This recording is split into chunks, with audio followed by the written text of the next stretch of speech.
Tous vos bagages sont là, mon cher frère. Tous, docteur Parpalais. Jean les casera près de lui et nous tiendrons très bien tous les trois à l'arrière de la voiture. Sa carrosserie est si spacieuse et ses trapontins si confortables. Ah, c'est pas la construction étriquée de maintenant. Je vous recommande cette caisse. J'ai quelques appareils qui sont fragiles. Voilà une torpedo que je regretterais longtemps si nous faisions la sottise de la vendre. Ensemble, c'est une torpedo, avec tous les avantages de l'ancien double phaéton. Oui. Voyez comme vos valises se cassent facilement. Jean ne sera pas gêné du tout. Il est même dommage qu'il n'y en ait pas plus. Vous seriez mieux rendu compte des commodités de ma voiture. Saint-Maurice, c'est loin? 11 km. Notez que cette distance de chemin de fer est excellente pour la fidélité de la clientèle. Les malades ne vous jouent pas le tour d'aller consulter au chef-lieu. Il n'y a donc pas de diligence? Une guimbarde si lamentable qu'elle donne envie de faire le chemin à pied. Ici, l'on ne peut guère se passer d'automobile. Surtout dans la profession. Je mets en marche. Oui, vous pouvez commencer à mettre en marche, mon ami. Avez-vous pensé à essuyer les bougies? C'eût été utile après une étape de 11 km. Et pensez aussi à envelopper le carburateur. Un vieux foulard ferait mieux que ce chiffon, là. Parfait. Mon cher successeur, parce que vous êtes d'ores et déjà, dès cet instant, mon successeur, vous avez fait une bonne affaire. Dès cet instant, la clientèle est à vous. Si même, le long de cette route, quelques patients me reconnaissant au passage, sollicite le président, je m'effacerai et je lui dirai, vous vous trompez, voici le médecin. Et je ne m'effacerai que si vous m'invitez formellement à une consultation contradictoire. Il y a toute la chance de tomber sur un homme qui a voulu se payer un coup de tête. Mon mari s'était juré de finir sa carrière dans une grande ville au lieu d'achever tranquillement de faire fortune ici. Ne vous moquez pas de moi, mon cher confrère, c'est grâce à cette tocade que vous avez eu ma clientèle pour une bouchée de pain. Vous trouvez? En tout cas, je n'ai guère marchandé. Certes, et cette rondeur m'a plu. J'ai aussi beaucoup aimé votre façon de traiter par correspondance et de ne me dire sur place qu'une fois le marché en poche. J'ai trouvé ça chevaleresque, je dirais américain. Et je puis bien vous féliciter de cette aubaine, car ça n'est une clientèle égale, sans un coût. Pas de concurrence. Un pharmacien qui ne sort jamais de son rôle. Aucun risque de dépense. Pas une seule distraction coûteuse. Dans 6 mois, vous aurez économisé le double de ce que vous devez à mon mari. Et je vous accorde 4 échéances trimestrielles. Ah, sans les rhumatismes de ma femme, je crois bien que j'aurais fini par vous dire non. Madame Parpalais est rhumatisante? Hélas, Le climat, quoique très salubre en général, ne lui valait rien en particulier.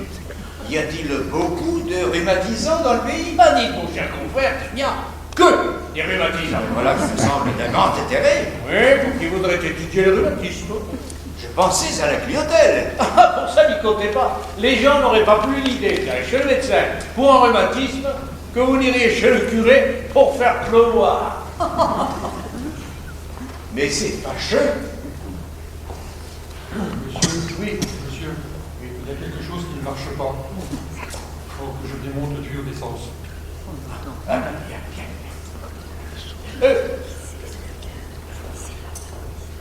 Allons donc nous asseoir sur ce banc pendant que mon chauffeur purge un peu le tuyau d'essence. Mais s'il n'y a rien à faire du côté des rhumatismes, on doit se rattraper avec les pneumonies et pleurer. Ouh, elles sont rares. Comme vous savez, le climat est rude par ici. Tous les nouveau-nés chétifs meurent dans les 6 premiers mois. Sans que le médecin puisse venir, bien entendu. Ceux qui survivent sont des gaillards durs à cuire. Toutefois, nous avons aussi des apoplectiques et des cardiaques. Ils ne s'en doutent pas une seule seconde et meurent foudroyés vers la cinquantaine. Ce n'est pas en soignant les morts subites que vous avez pu faire fortune.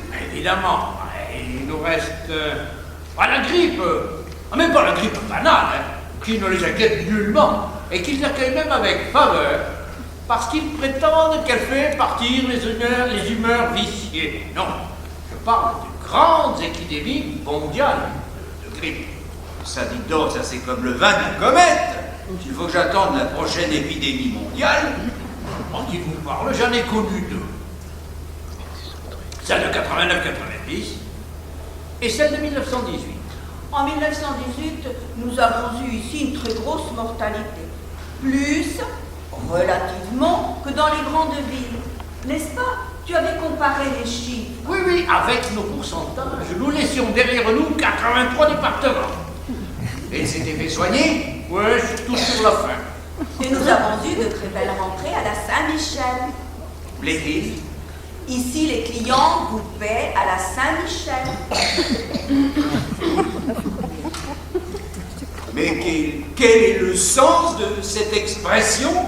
Est-ce un équivalent des galants de grec ou de la Saint-Glingling? Qu'allez-vous chercher là, mon cher confrère? La Saint-Michel est une des dates les plus connues du calendrier. Elle correspond à la fin septembre. Et nous sommes début d'octobre. Ouais. Au moins, vous avez su choisir votre moment pour Enfin, si quelqu'un vient vous trouver pour une simple consultation, il vous paye bien séance de notes. Non, à la Saint-Michel, c'est l'usage. Non, mais s'il ne vient que pour une consultation seule et unique, si vous ne le revoyez plus de toute l'année. À la Saint-Michel. À la Saint-Michel. D'ailleurs, les gens viennent presque toujours pour une seule consultation. Hein? Mais oui. Alors, qu'est-ce que vous faites des clients réguliers? Quels clients réguliers? Eh bien, ceux qu'on visite plusieurs fois par semaine ou plusieurs fois par mois.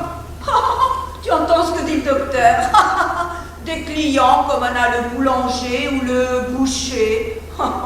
Le docteur est comme tous les débutants. Il se fait des illusions. Croyez-moi, mon cher confrère, vous avez ici le meilleur type de clientèle. Celle qui vous laisse indépendant. Indépendant? Vous en avez de bonnes. Ben, je m'explique.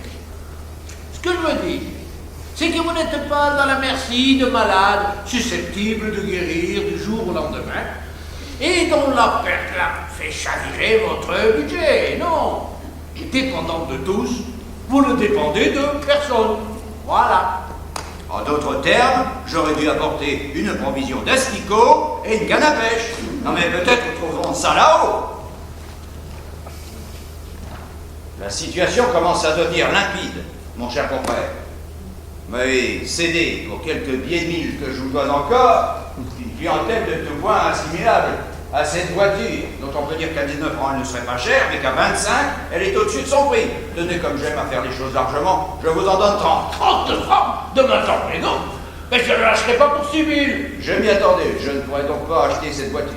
Si au moins vous me faisiez une offre sérieuse. C'est dommage, je pensais la transformer en bahut breton. Oh! Et quant à votre clientèle, j'y renoncerai avec la même absence amertume, s'il en était temps encore. Laissez-moi vous dire, mon cher confrère, que vous êtes victime d'une fausse impression. Moi, je croirais volontiers que c'est plutôt de vous que je suis victime. Enfin, je n'ai pas coutume de jeûne. Et quand je suis roulé, je ne m'en prends qu'à moi. Roulé? Mais proteste, mon ami, proteste! Il ne voulait surtout détromper, le docteur Knock. Pour vos échéances, elles ont le tort d'être trimestrielles dans un climat où le client est annuel. Il faudra corriger ça. Il faudra corriger ça. De toute façon, ne vous tourmentez pas à mon propos, je déteste avoir des dettes. Comment? Vous ne voulez pas nous payer aux dates convenues? Je brûle de vous payer, madame, mais je n'ai aucune autorité sur l'Almanach et il est au-dessus de mes forces de faire changer de place la Saint-Glingling. La Saint-Michel. La Saint-Michel.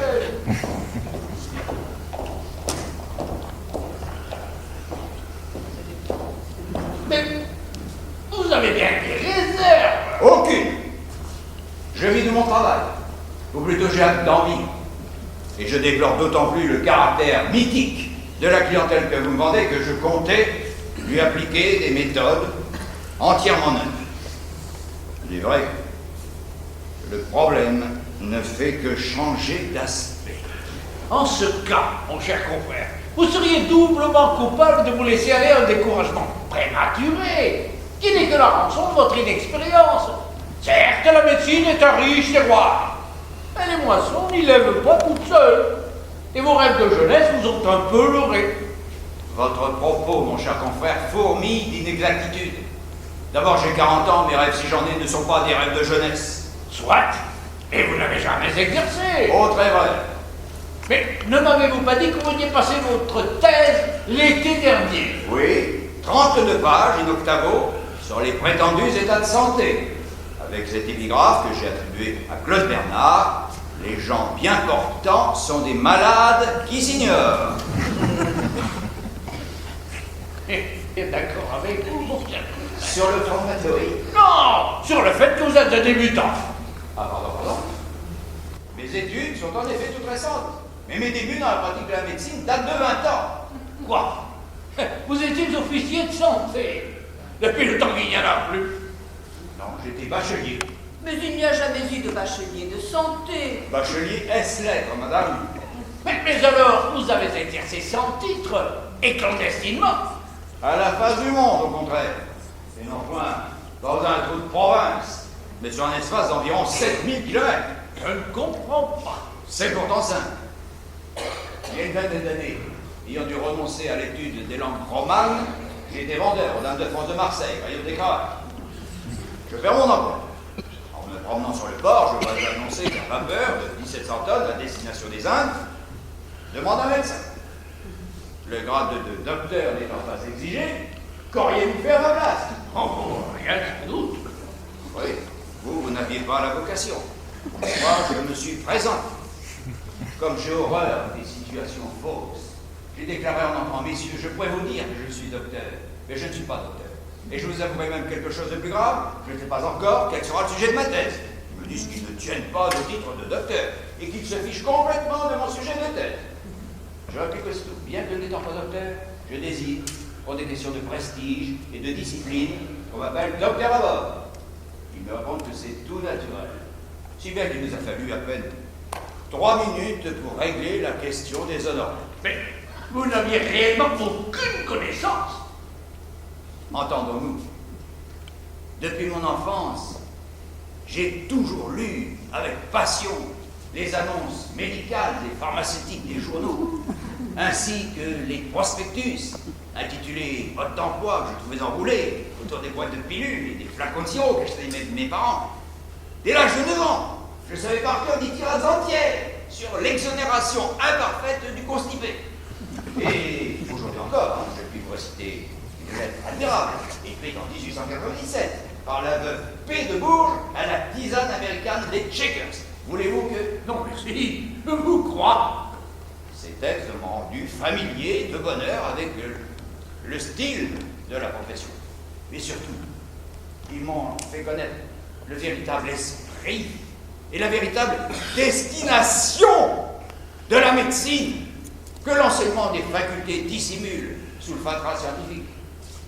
Je puis dire qu'à 12 ans, j'avais déjà un sentiment médical correct. La méthode actuelle en est sortie. Parce que vous avez une méthode. Je serais curieux de la connaître. Je ne fais pas de propagande. D'ailleurs, il n'y a que les résultats qui comptent. Aujourd'hui, de votre propre aveu, vous me vendez une clientèle nulle. Nulle, pardon. Revenez voir dans un an ce que j'en aurai fait. La preuve sera péremptoire en m'obligeant à partir de zéro. Vous accroissez l'intérêt de l'expérience. Monsieur, je crois que je ferais bien aussi de démonter le carburateur. Faites. Puisque notre conversation se prolonge, j'ai demandé à ce garçon de procéder à son nettoyage mensuel de carburateur. Mais quand vous avez été sur votre bateau, comment vous en êtes-vous tiré? Les 2 dernières nuits, avant de m'embarquer, je les ai passées à réfléchir. Mes 6 mois de pratique à bord m'ont permis de vérifier mes conceptions. Vous aviez beaucoup de gens à soigner? L'équipage et 7 passagers, de conditions très modestes. 35 personnes en tout. C'est un chiffre. Et Vous avez eu des morts? Aucune. C'était d'ailleurs contraire à mes principes. Je suis partisan de la diminution de la mortalité. Ah ben comme nous tous. Vous aussi? Et j'aurais pas cru. Enfin bref, j'estime que malgré toutes les tentations contraires, nous devons travailler dans la conservation du malade. Il y a du vrai dans ce que dit le docteur. Et des malades. Vous en avez eu beaucoup. 35. Tout le monde alors? Oui, tout le monde. Et comment le bateau a-t-il pu marcher? Petit roulement à établir. Dites donc, maintenant, vous êtes bien réellement docteur, parce qu'ici le titre est exigé, et vous nous causeriez beaucoup d'ennuis. Si vous n'êtes pas réellement docteur, il vaudrait mieux nous le confier tout de suite. Je suis bien réellement et bien doctoralement docteur. Dès que j'ai vu mes méthodes confirmées par l'expérience, je n'ai eu qu'une hâte, c'est de les appliquer sur la terre ferme et en grand. Vous n'ignorez pas que le doctorat est une formalité indispensable. Mais vous disiez que vos études étaient toutes récentes. Je n'ai pas pu les commencer dès ce moment-là. Pour vivre, il m'a fallu m'occuper quelque temps du commerce des arachides. Ah oui? Et qu'est-ce que c'est? L'arachide? L'arachide s'appelle aussi cacahuète. Oh madame, je n'ai jamais été marchand-panier. Non. Non, j'avais créé un office central où les revendeurs venaient s'approvisionner. Je serais millionnaire si j'avais continué cela 10 ans. Mais c'était très fastidieux. D'ailleurs, presque tous les métiers sécrètent l'ennui à la longue, comme je m'en suis rendu compte par moi-même. Il n'y a de vrai, décidément, que la médecine. Peut-être aussi la politique, la finance et le sacerdoce que je n'ai pas encore fait. Et vous pensez appliquer vos méthodes ici? Si je ne le faisais pas, madame, je prendrais mes jambes à mon cou et vous ne me rattraperiez jamais. Évidemment, je préférerais m'ennuyer. Toi qui vas à Lyon, ne pourrais-tu pas demander au docteur quelques renseignements sur sa méthode? Cela n'engage à rien. Mais le docteur Club ne semble pas disposé à la divulguer. Pour vous être agréable, je puis vous proposer l'arrangement suivant. Au lieu de vous payer, Dieu sait quand, en espèces, je vous paye en nature. C'est-à-dire que je vous vois 8 jours avec moi et vous initie à mes procédés. Mais vous plaisantez, mon cher confrère. C'est peut-être vous qui m'écrirez dans 8 jours pour me demander conseil. Je n'attendrai pas jusque-là. Je compte bien obtenir de vous aujourd'hui même plusieurs indications très utiles. Disposez de moi, mon cher confrère. Est-ce qu'il y a un tambour de ville là-haut? Vous voulez dire un homme qui joue du tambour et qui fait des annonces au public? Parfaitement, parfaitement. Il y a un tambour de ville. La municipalité le charge de quelques avis, et ainsi d'ailleurs que différents particuliers. Bon. Saint-Maurice, à combien d'habitants? 3500 dans l'agglomération et près de 6000 dans la commune. Et l'ensemble du canton? Oh, le double, au moins. La population est pauvre? Très à l'aise au contraire, et même riche. Il y a de grosses fermes, beaucoup de gens vivent de leur rente ou du revenu de leur domaine. Terriblement avare d'ailleurs. Est-ce qu'il y a de l'industrie? Fort peu. Est-ce qu'il y a du commerce? Oh, ce ne sont pas les boutiques qui manquent. Les commerçants sont-ils très absorbés par leurs affaires? Ah, ma foi, non. Pour la plupart, ce n'est qu'un supplément de revenus. Les femmes sont-elles très pieuses? Ah, la question pour moi son importance. Beaucoup vont à la messe. Non mais Dieu, y a-t-il une place considérable dans leur pensée quotidienne? Que l'idée? Bon. Y a pas de gambis? Que voulez-vous dire? Opium, cocaïne, mescoire, sodomie, conviction politique? Vous mélangez des choses si différentes. Je n'ai jamais entendu parler d'opium ou de messe noire. Quant à la politique, on s'y intéresse comme partout. Et l'adultère, hein? L'adultère. A-t-il pris là-haut un développement exceptionnel? Fait-il l'objet d'une activité intense? Vos questions sont extraordinaires. Il en vient y avoir comme partout, comme ailleurs, quelques maris trompés, mais sans excès. D'abord, c'est très difficile. On vous surveille tellement. Oh. Vous ne voyez rien d'autre à me signaler? Par exemple, dans l'ordre des sectes, des superstitions, des sociétés secrètes? À un certain moment, plusieurs de ces dames faisaient du spiritisme. L'on se réunissait chez la notéresse et l'on faisait parler de Ah, guérison. mauvais, mauvais, Je détestable! crois qu'elles sont terminées, qu'elles sont finies. Ah, tant mieux, tant mieux. Et pas de sorciers non plus, pas de thaumaturge, quelques vieux bergers sentant le bouc, qui guérit par l'imposition des mains. Autrefois peut-être, mais plus maintenant. En somme, l'âge médical peut commencer.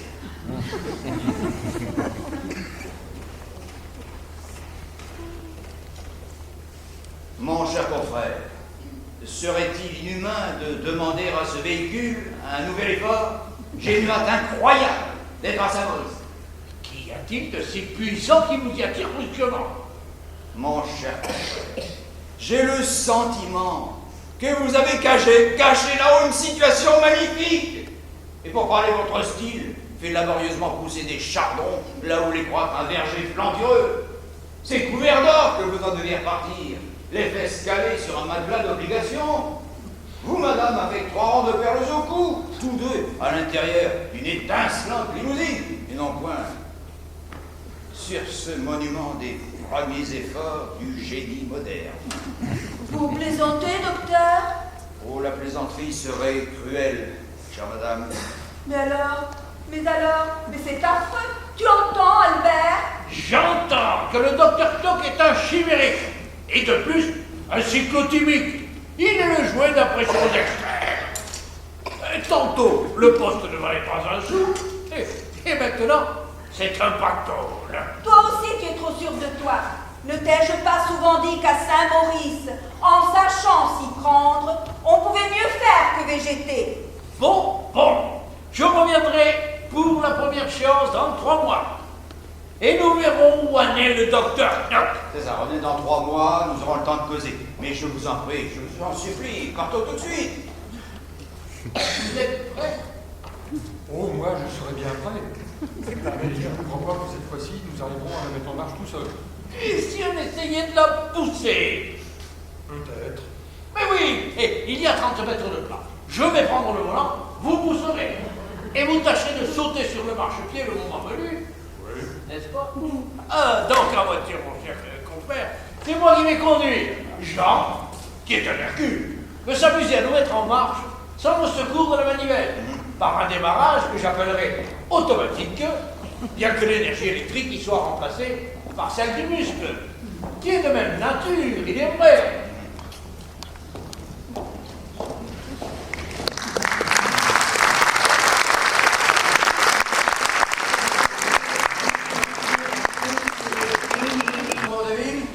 Oui, monsieur. Appelez-moi docteur. Répondez-moi oui docteur ou non docteur. Oui, Et quand vous avez l'occasion de parler de mots dehors, ne manquez jamais de vous exprimer ainsi. Le docteur a dit, le docteur a fait. J'y attache de l'importance. Quand vous parliez entre vous du docteur Parpalais, de quel terme vous servez-vous? je disais, c'est un brave homme, mais il n'est pas très fort. Ce n'est pas ce que je vous demande. Disiez-vous le docteur? Non, monsieur Parpalais, le médecin, ou enfin, Ravachol. Pourquoi Ravachol? C'est un surnom qu'il avait. D'ailleurs, je n'ai jamais su pourquoi. Et vous ne le jugez pas très fort. Oh, pour moi, il était bien assez fort. Mais pour d'autres, il paraît que non. Tiens, Quand on allait le voir, il ne trouvait jamais. qu'est-ce qu'il ne trouvait jamais? Ce que vous aviez. 9 fois sur 10, il vous renvoyait en vous disant « Oh, monsieur rien du tout. Allez, vous serez sur pied demain, mon ami. » Vraiment? Ou bien, il vous disait « Ouais. Et puis, il se mettait à parler pendant 1 heure, par exemple, de son automobile. Comme si l'on venait pour ça. Ou bien, vous indiquez des remèdes de 4 sous. Quelquefois, une simple tisane. Ah, vous pensez bien que les gens qui payent 8 francs pour une simple consultation n'aiment pas bien qu'on leur indique un remède de 4 sous. Le plus bête n'a pas besoin du médecin pour boire une camomille. Ce que vous me dites me fait réellement de la peine, mais je vous appelle pour un renseignement. Quel prix demandiez-vous au docteur Parpalais quand il vous chargeait d'une annonce? Ne me chargez jamais d'une annonce. Qu'est-ce que vous me dites? Depuis 30 ans qu'il était là? Pas une seule annonce en 30 ans. Oh, vous Je devez avoir oublié. Je ne puis pas vous croire. Bref, quels sont vos tarifs? Alors, 3 francs le petit tour et 5 francs le grand tour. Bon, ça peut vous paraître cher, mais il y a du temps. D'ailleurs, je conseille à monsieur... Au docteur. Bon, je conseille au docteur, si on n'est pas à 2 francs près, de prendre le grand tour. On est beaucoup plus avantageux. Quelle différence y a-t-il? Alors, avec le grand tour, je m'arrête 5 fois. Devant la mairie, devant la poste, devant l'hôtel de la Clé, au carrefour des voleurs et au coin là. Avec le grand tour, je m'arrête 11 fois. Bon, ça va. Je prends le grand tour. Allez. Bon, vous êtes disponible ce matin? Tout de suite, si vous voulez. Alors, voilà le texte de la note.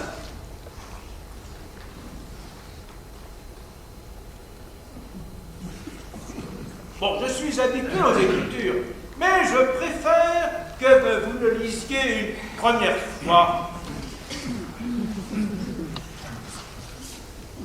Le docteur Knock, successeur du docteur Parpalais, présente ses compliments à la population de la ville et du canton de Saint-Maurice, et a l'honneur de lui faire connaître que, dans un esprit philanthropique, et pour enrayer le progrès inquiétant des maladies de toutes sortes qui envahissent depuis quelques années nos régions si salubres autrefois, Oh, ça c'est rudement vrai. il donnera tous les lundis matins de 9h30 à 11h30 une consultation entièrement gratuite réservée aux habitants du canton. Pour les personnes étrangères au canton, la consultation restera au tarif ordinaire de 8 francs.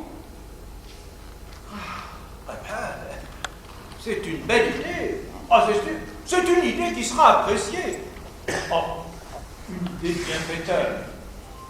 Mais vous savez que nous sommes lundi. Si je fais mon annonce ce matin, il va vous en arriver dans 5 minutes. Si vite que cela, vous voyez. Vous n'avez peut-être pas pensé que le lundi est jour de marché. La moitié du canton est là. Quand mon annonce va tomber dans tout ce monde, vous ne saurez plus où donner de la tête. Je tâcherai de me débrouiller. Il y a encore ceci, c'est que c'est jour de marché que vous aviez le plus de chance d'avoir des clients. Monsieur Parpalais, d'ailleurs, n'envoyait guère que ce jour-là. Et si vous les recevez gratis, alors là... Vous comprenez, mon ami, ce que je veux avant tout, c'est que les gens se soignent. Si je voulais gagner de l'argent, c'est à Paris que je m'installerais, ou à New York. Et vous avez mis le doigt dessus. Oh, on ne se soigne pas assez. Alors on ne veut pas s'écouter, et on se force quand on a le mal. Autant vaudrait-il être des animaux. Je remarque que vous raisonnez avec une grande justesse, mon ami. Ça, c'est sûr que je raisonne, moi. Oh, j'ai pas l'instruction que je le veux. Et il y en a de plus instruits qui ne m'en remontreraient pas. Monsieur le maire, pour ne pas le nommer, en sait quelque chose. Si vous rencontrez un jour, monsieur... Docteur. Qu'un jour, monsieur le préfet, personne, se trouvait à la mairie dans la grande salle des mariages. Et vous pourriez même demander attestation du fait à des notabilités présentes. À monsieur le premier adjoint, on va le nommer, ou à monsieur Michalon, et qu'alors, monsieur le préfet avait tout de suite à qui il avait affaire, et que le tambour de ville était un tambour qui résonnait mieux que d'autres, qui n'était pas tambour, et qui se prenait pour quelque chose de bien plus fort qu'un tambour. Et qu'est-ce qu'il n'a plus su quoi dire? C'est monsieur le maire. Ah ben ça alors, c'est l'exacte vérité. Ben, il n'y a pas un mot à ajouter. Ah, on jurerait que vous étiez là, caché dans un petit coin. Je n'y étais pas, mon ami, je n'y étais pas. Alors, c'est quelqu'un qui vous en a parlé. Quelqu'un de bien placé. Oh, vous ne montrez pas de la tête. Que vous en avez causé récemment à monsieur le préfet. Donc, je compte sur vous, mon ami, et rondement, n'est-ce pas? Je ne pourrais pas venir tout à l'heure. Ou alors, j'arriverai trop tard. Est-ce que ce serait un effet de bonté de me donner ma consultation maintenant? Oui, mais dépêchons-nous. J'ai rendez-vous avec M. Bernard, l'instituteur, et avec M. le pharmacien Mousquet. Il faut que j'y reçoive avant que les gens n'arrivent. Bon, de quoi souffrez-vous? Attendez, je réfléchis.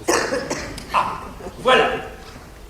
Quand j'ai dîné, il y a des fois que je sens comme une espèce de démangeaison par ici.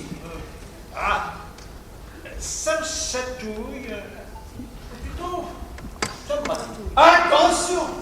Ne confondons pas! Est-ce que ça vous chatouille ou est-ce que ça vous gratouille?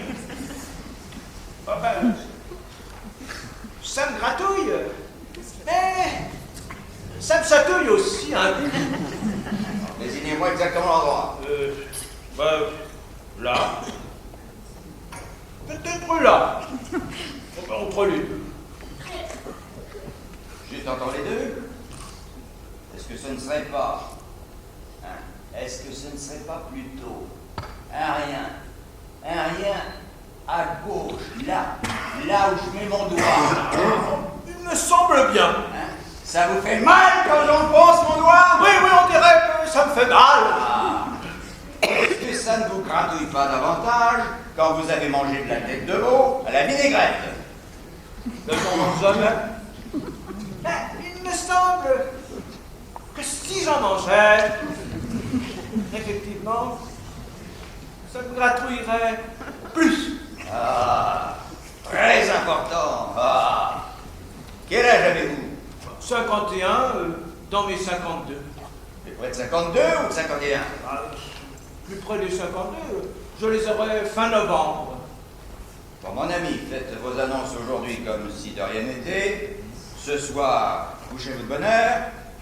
Demain matin, gardez le lit. Je passerai vous voir. Pour vous, mes visites sont gratuites, mais ne le dites pas, c'est une faveur. Vous êtes trop bon, docteur, mais c'est donc grave ce que j'ai? Ce n'est peut-être pas encore très grave. Il était temps de vous soigner. Vous fumez? Non, je chic. Défense absolue de chiquer. Vous aimez le vin? Oh, j'en bois, mais raisonnablement. Plus une goutte de vin. Vous êtes marié? Oui, docteur.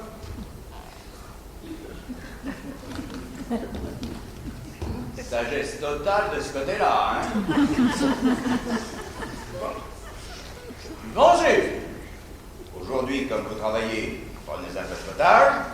Demain, nous en viendrons à des restrictions plus sérieuses. Pour l'instant, tenez-vous-en à ce que je vous ai dit. Est-ce que vous ne croyez pas qu'il vaudrait mieux que je me couche tout de suite? Je me sens vraiment pas bien dans mon œuf. Gardez-vous-en bien, dans votre cas, il est mauvais d'aller se mettre au lit entre le lever et le coucher du soleil. Faites vos annonces aujourd'hui comme si de rien n'était et attendez tranquillement jusqu'à ce soir.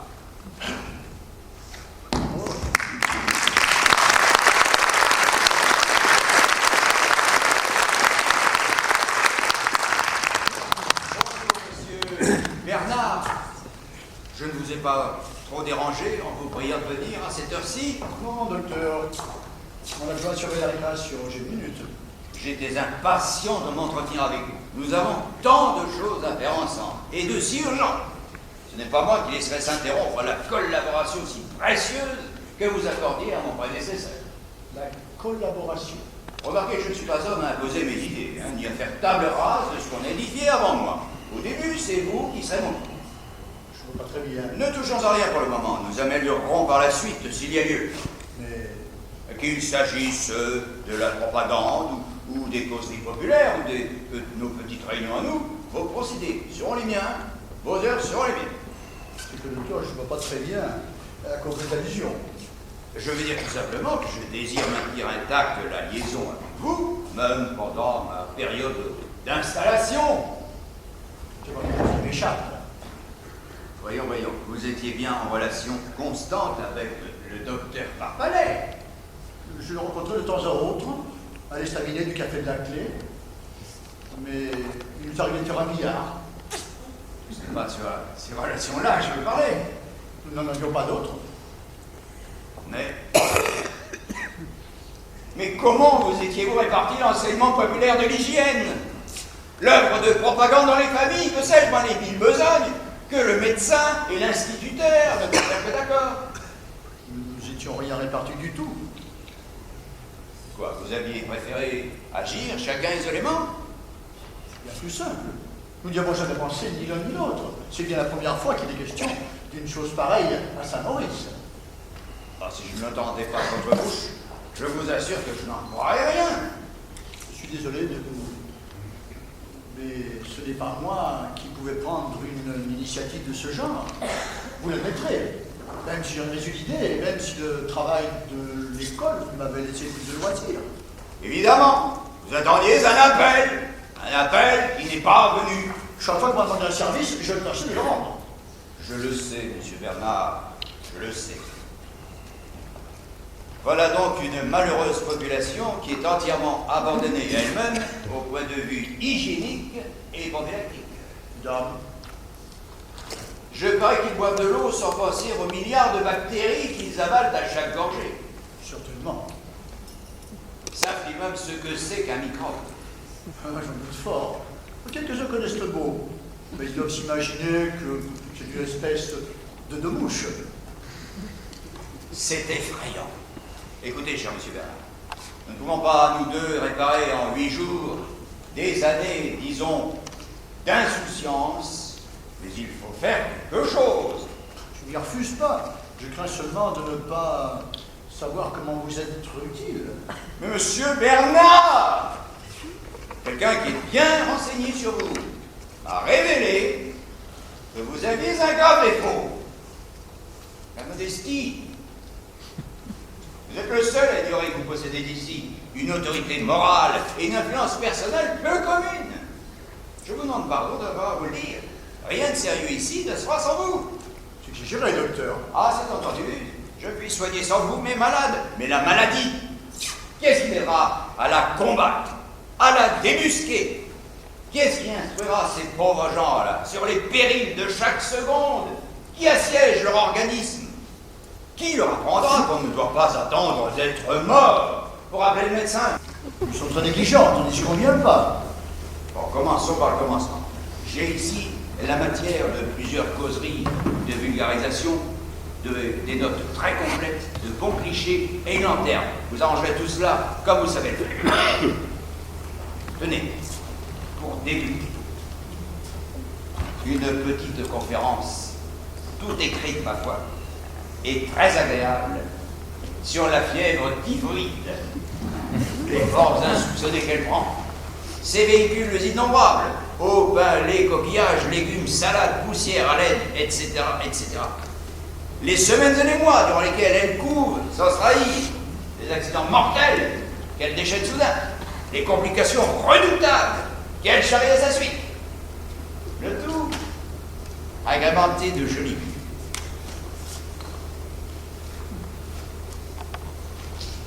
Bacille formidablement grossi, détail d'excréments typiques, ganglions affectés, perforation d'intestin, et pas en noir, en couleur, des roses, des marrons, des jaunes, et des blancs verdâtres que vous imaginez. C'est que, docteur, je suis très impressionnable. Si je me plonge là-dedans, je n'endormirai plus. Voilà justement ce que je veux dire. Voilà l'effet de saisissement que nous devons porter jusqu'aux entrailles de l'auditoire. Vous, monsieur Bernard, vous vous y habituez. Qu'ils n'en dorment plus. Car leur tort, c'est de dormir dans une sécurité trompeuse, dont les réveille trop tard le coup de foudre de la maladie. Je n'ai déjà pas une santé si solide. Mes parents ont eu beaucoup de mal à m'élever. Je sais bien que sur vos clichés, tous ces microbes sont en reproduction, mais enfin... Alors pour ceux que notre première conférence aura laissé froid, j'en tiens une dont le titre n'a l'air de rien. Les porteurs de germes. Il y démontre clair comme le jour, à l'aide de cas observés, qu'on peut se promener avec une figure ronde, une langue rose, un excellent appétit, et recéler dans tous les replis de son corps des trillions de bacilles de la dernière virulence capables d'infecter un département. Fort de la théorie et de l'expérience, j'ai le droit de soupçonner le premier venu d'être un porteur de germes. Vous, par exemple, absolument rien de nouveau, car vous n'en êtes pas un. Moi, docteur, Je serais curieux de connaître quelqu'un qui, au sortir de cette deuxième petite causerie, se sentirait d'humeur à batifoler. vous pensez que moi, docteur, je suis porteur de germes? Oh, pas vous spécialement. J'ai plein d'exemples. Non, mais j'entends la voix de Monsieur Mousquet. À bientôt, cher Monsieur Bernard. Et merci de votre adhésion dont je ne doutais pas.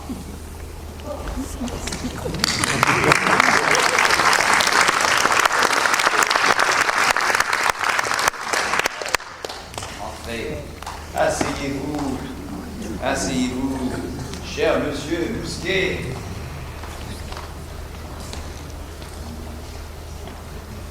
Hier, j'ai à peine eu le temps de jeter un coup d'œil sur l'intérieur de votre pharmacie, mais il n'en faut pas davantage pour constater l'excellence de votre installation, l'ordre méticuleux qui y règne, et le modernisme du moindre détail.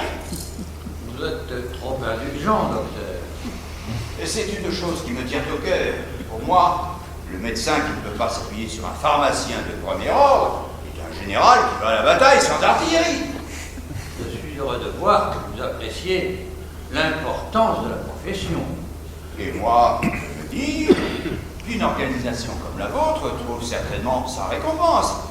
Et que vous vous faites bien dans l'année un minimum de 25 000. De bénéfices. Ah, mon Dieu, si je m'en faisais seulement la moitié. Cher Monsieur Mousquet, vous avez en fait non point l'agent du fisc, mais un ami, et j'ose dire, un collègue. Docteur, je ne vous ferai pas l'injure de me méfier de vous. Je vous ai malheureusement dit la vérité. J'ai toutes les peines du monde à dépasser les 10 000. Mais savez-vous bien que c'est scandaleux? Dans ma pensée, le chiffre de 25 000 était un minimum. Vous n'avez pourtant pas de concurrent. Aucun, après 5 lieues à la ronde. Alors quoi? Des ennemis? Je ne m'en connais pas. Jadis, vous n'auriez pas eu d'histoire fâcheuse? Une distraction? 50 grammes de laudanum en place d'huile de ricin? C'est si vite fait. Vous prie de croire, cher docteur, pas le plus minime incident en 20 années d'exercice. Alors, j'aurais pu déformer d'autres hypothèses. Mon prédécesseur aurait-il été au-dessous de sa tâche? C'est une affaire de point de vue. Encore une fois, cher monsieur Mousquet, nous sommes strictement entre nous. Le docteur Parpalais est un excellent homme. J'ai avec lui les meilleures relations privées. Mais on ne ferait pas un gros volume avec le recueil de ses ordonnances. Vous l'avez dit. Quand je rapproche tout ce que je sais de lui maintenant, j'en arrive à me demander s'il croyait en la médecine. Dans les débuts, je faisais loyalement mon possible. Dès que les gens se pliaient à moi, et que cela me paraissait un peu grave, je les lui envoyais. Bonsoir. Je ne les voyais plus revenir. Ce que vous me dites m'affecte plus que je voudrais. Nous avons, cher monsieur Mousquet, deux des plus beaux métiers qu'on connaisse. N'est-ce pas une honte que de les faire peu à peu déchoir au degré de prospérité et de puissance où nos devanciers les avaient mis? Le mot de sabotage me vient aux lèvres.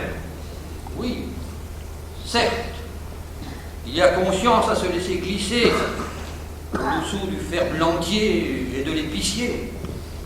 Je vous l'assure, docteur, que ma femme serait bien empêchée de se payer les chapeaux, les bas de soie que la femme du fer blanquier arbore semaine et dimanche. Mais taisez-vous, cher ami, taisez-vous, vous me faites mal.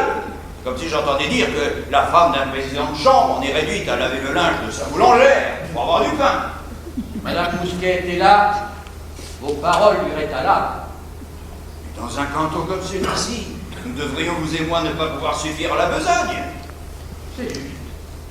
Je pose en principe que tous les habitants du canton sont ipso facto nos clients désignés. Tous, c'est beaucoup demandé. Mais je dis tous. Il est vrai qu'à un moment ou l'autre de sa vie, chacun peut devenir notre client par occasion. Par occasion, pas du tout. Client régulier, client fidèle. Encore faut-il qu'il tombe malade. Tomber malade? Vieille notion qui ne tient plus d'avoir les données de la science actuelle.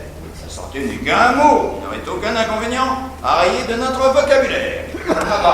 Je ne connais que des gens plus ou moins atteints, de maladies plus ou moins nombreuses, à évolution plus ou moins rapide. Naturellement, si vous allez leur dire qu'ils se portent bien, ils ne demandent qu'à vous croire. Seulement, vous les trompez. Votre seule excuse, c'est que vous ayez déjà trop de malades à soigner pour en prendre de nouveaux. En tout cas, c'est une belle théorie. Théorie profondément moderne, monsieur Mousquet. Réfléchissez-y. Et toute proche parente de l'admirabilité de la nation armée qui fait la force de nos États. Vous êtes un penseur, vous, docteur. Les matérialistes auront beau soutenir le contraire, la pensée mène le monde. Écoutez-moi. Je suis peut-être présomptueux. D'amères désillusions me sont peut-être réservées. Mais si dans un an, jour pour jour, vous n'avez pas gagné les 25 000 francs nets qui vous sont dus, si Madame Mousquet n'a pas les robes, les chapeaux et les bas que sa condition exige, je vous autorise à venir me faire une scène ici. Et je vous tendrai les 2 jours pour que vous m'y déposiez chacun un soufflet. Cher docteur, je serais un ingrat si je ne vous remerciais pas avec effusion, et un misérable si je ne vous aidais pas de tout mon pouvoir. Bien. Bien. Comptez sur moi comme je compte sur vous.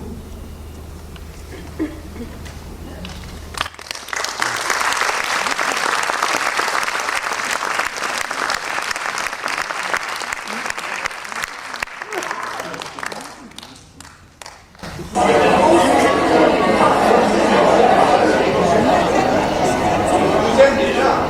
Mariette, prévenez les nouveaux arrivants. Et à 11h30, je ne puis plus recevoir personne en moins en consultation gratuite. Vous êtes la première, madame? canton? Ah, je suis de la commune. De Saint-Maurice même? Ah, j'habite la grande ferme qui est sur la route de Luchel. Elle vous appartient? Oh, oui, à mon mari et à moi. Asseyez-vous, madame, asseyez-vous.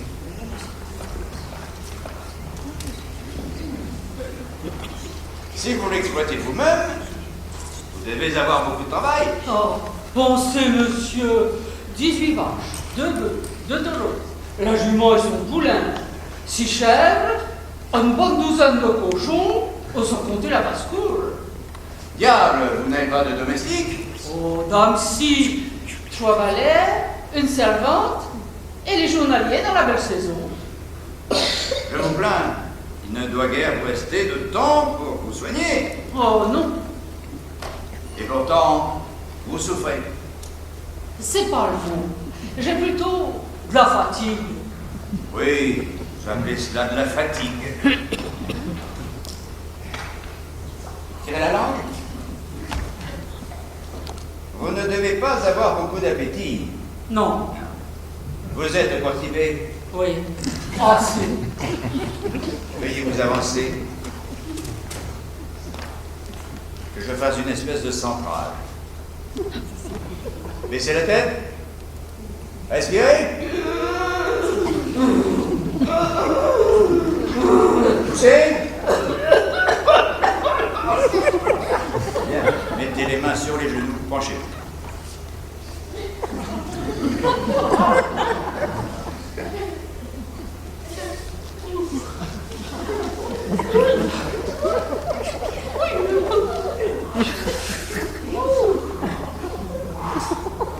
Vous n'êtes jamais tombé d'une échelle étant petite? Oh non, je me souviens pas. Et jamais. Ici, le soir, en couchant, espèce de combattir. Oui, des fois. Essayez de vous rappeler. Ça devait être une grande échelle. Ça se peut bien. C'était une échelle d'environ 3,50 m, posée contre un mur. Vous êtes tombé à la renverse. C'est la fesse gauche, heureusement, qui a porté. Ah oui. Vous avez déjà consulté le docteur Parpalais? Non, jamais. Pourquoi? Il ne donnait pas de consultation gratuite.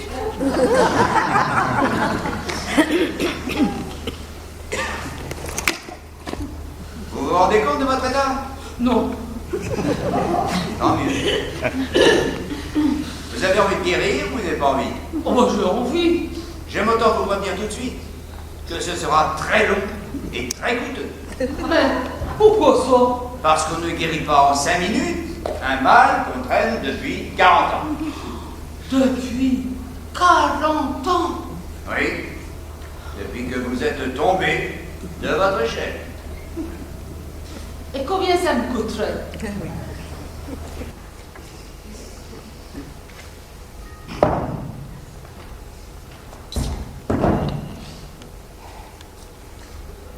Qu'est-ce que va le négo actuellement?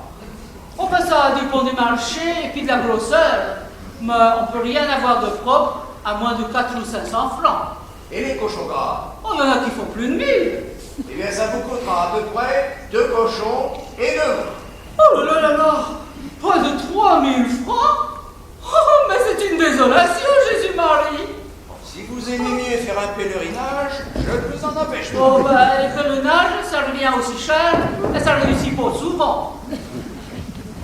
Mais qu'est-ce que je peux donc avoir de si terrible que ça? Je vais vous l'expliquer en 1 minute au tableau noir. Mettez-vous devant le bureau. Je vous.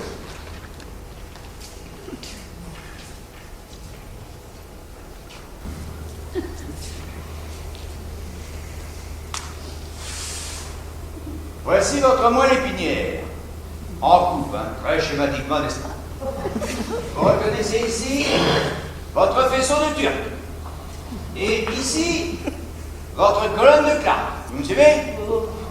Eh bien, quand vous êtes tombé de l'échelle, votre turc et votre claque ont glissé en sens inverse de quelques dixièmes de millimètre. Vous me direz que c'est très peu, évidemment, mais c'est très mal placé. Et puis vous avez ici un tyrannon qui continue, qui s'exerce sur les multipolaires.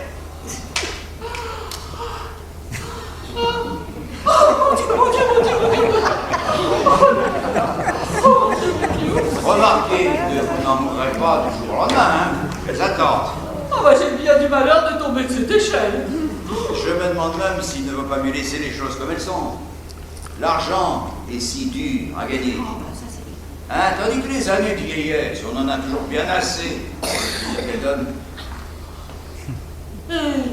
Et en me faisant ça plus grossièrement, vous ne pourriez pas me guérir à moins cher? Ça serait bien fait tout de même. Ce que je puis vous proposer, c'est de vous mettre en observation. Ça ne vous coûtera presque rien. Au bout de quelques jours, vous vous rendrez compte par vous-même de la tournure que prendra le mal, et vous vous déciderez. Ouais, c'est ça. Bien.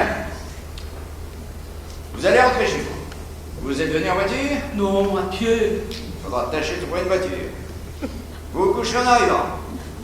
Une chambre où vous serez seul autant que possible. Faites fermer les fenêtres et les rideaux pour que la lumière ne vous gêne pas. Défendez qu'on vous parle. Aucune alimentation solide pendant une semaine. Un verre d'eau Vichy toutes les 2 heures. Et à la rigueur, une moitié de biscuit trempé dans un doigt de lait matin et soir.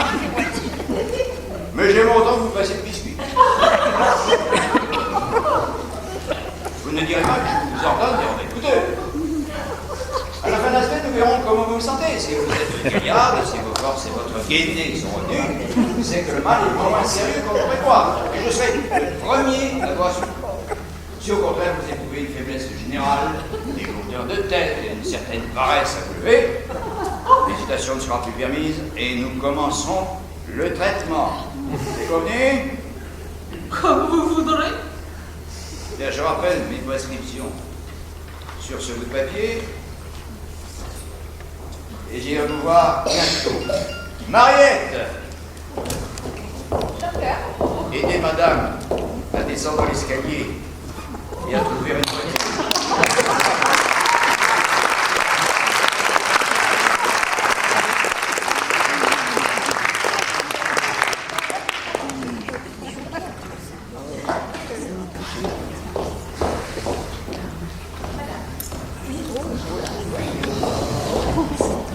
Vous devez être bien étonné, docteur, de me voir ici.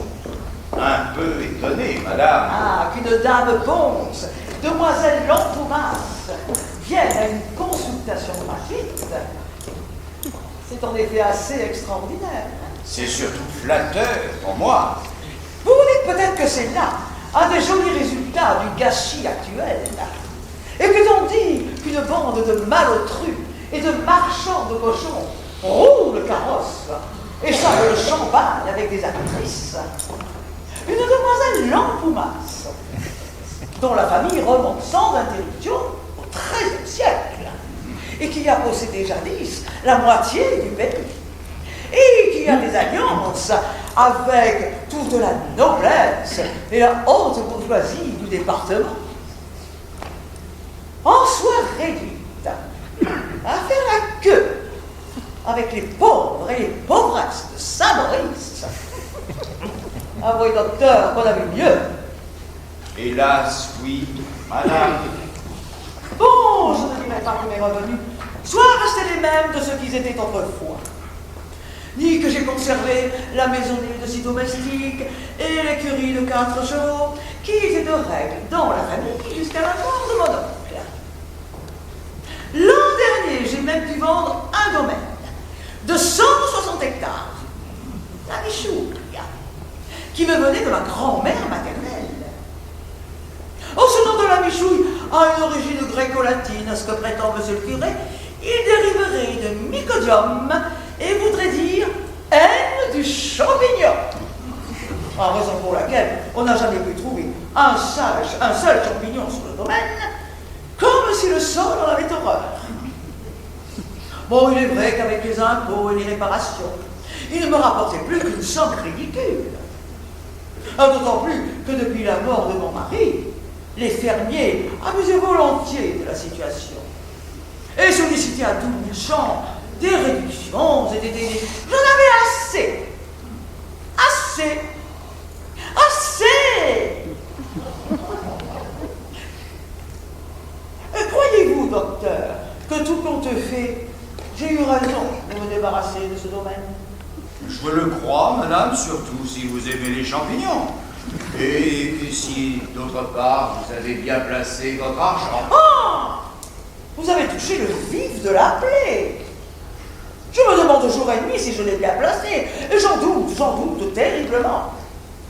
Oh, j'ai demandé conseil à ce gros pétard de notaire, au demeurant le meilleur des hommes.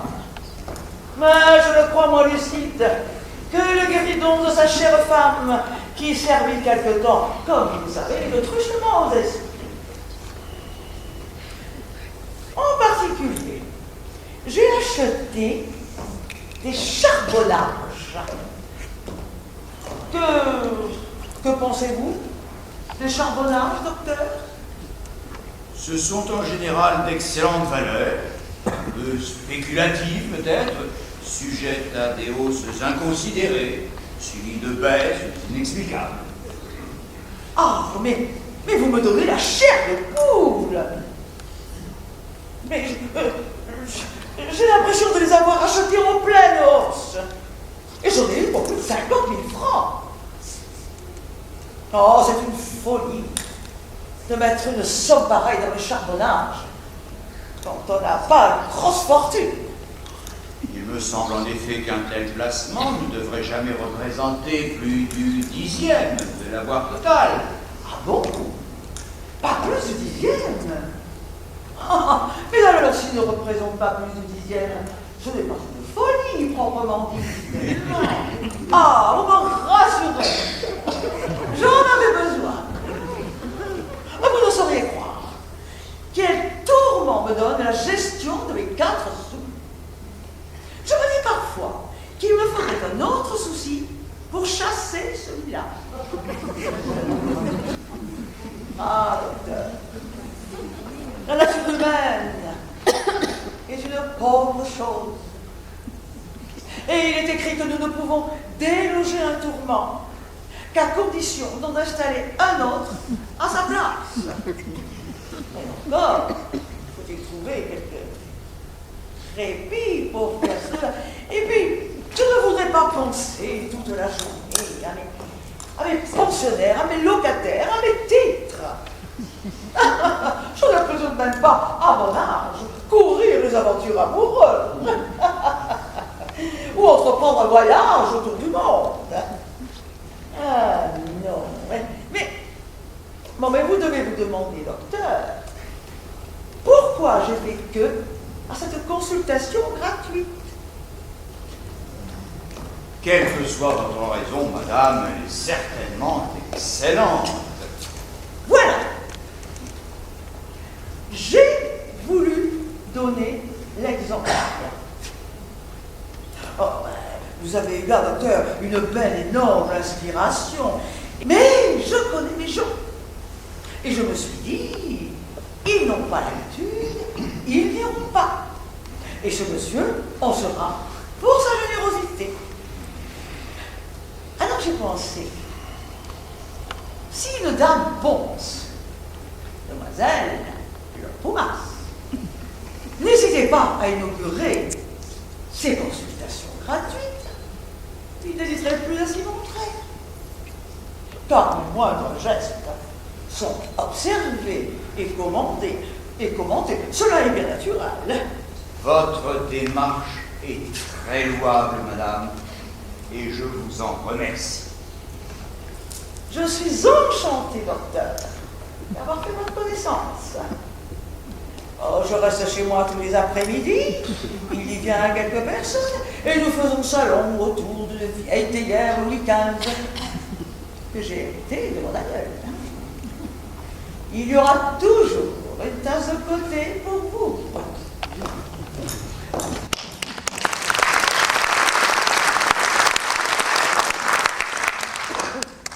Et vous savez, je suis réellement tourmentée par mes locataires et par mes titres. Je passe des nuits sans dormir. C'est effroyablement fatigant. Ne connaîtriez-vous pas, docteur, un secret pour faire dormir? Il y a longtemps que vous souffrez d'insomnie? Oh, très, très. Vous en aviez parlé au docteur Parpalais? Oh, mais oui, plusieurs fois. Que vous a-t-il dit? De lire chaque soir 3 pages du Code civil. Oh, c'était une plaisanterie. Le docteur n'a jamais pris la chose au sérieux. Peut-être a-t-il eu tort, car il y a des cas d'insomnie dont la signification est d'une exceptionnelle gravité. Vraiment. L'insomnie peut être due à un trouble essentiel de la circulation intracérébrale, particulièrement à une altération des vaisseaux, dite angiotype. Vous êtes peut-être, madame, les artères du cerveau angiotype. L'usage du tabac serait-il pour quelque chose? Je prise un peu. C'est un point qu'il faudrait examiner. L'insomnie peut encore provenir d'une attaque profonde et continue de la substance grise par la névroglie. Mon Dieu, mais cela est affreux. Expliquez-moi cela, docteur.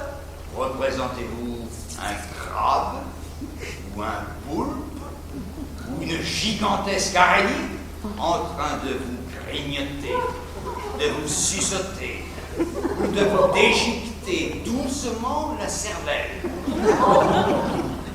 Non, mais il y a de quoi s'évanouir d'horreur. Ah, voilà certainement ce que j'ai, docteur. Je le sens bien. Ah, c'est sûrement ce que j'ai. Je le sens bien. C'est bien ça. Ah non. Ah non, je vous en prie, docteur. Tuez-moi. Tuez-moi tout de suite. Une piqûre. Une piqûre. Oh, plutôt ne m'abandonnez pas. Je me sens glissée au dernier degré de l'épouvante. Et cela doit être absolument incurable, immortel. Non. Il y a l'espoir de guérison. Oui. À la longue. Ah, ne me trompez pas, docteur. Je veux savoir la vérité. Tout dépend de la durée et de la régularité du traitement. Mais enfin, de quoi peut-on guérir? De cette chose en cuir de pipe ou de l'araignée? Car je sens bien que dans mon cas, c'est plutôt l'araignée. On peut guérir de l'un et de l'autre. Je n'oserais peut-être pas donner cet espoir à un malade ordinaire. Il aurait ni le temps, ni les moyens de se soigner suivant les méthodes les plus modernes. Avec vous, c'est différent. Mais docteur, moi je serai une malade très docile, soumise comme un petit chien. Je passerai partout où il faudra, surtout si ce n'est pas trop douloureux. Nullement douloureux, puisque c'est à la radioactivité que l'on fait appel. La seule difficulté, c'est d'avoir la patience de poursuivre bien sagement la cure pendant 2 ou 3 années.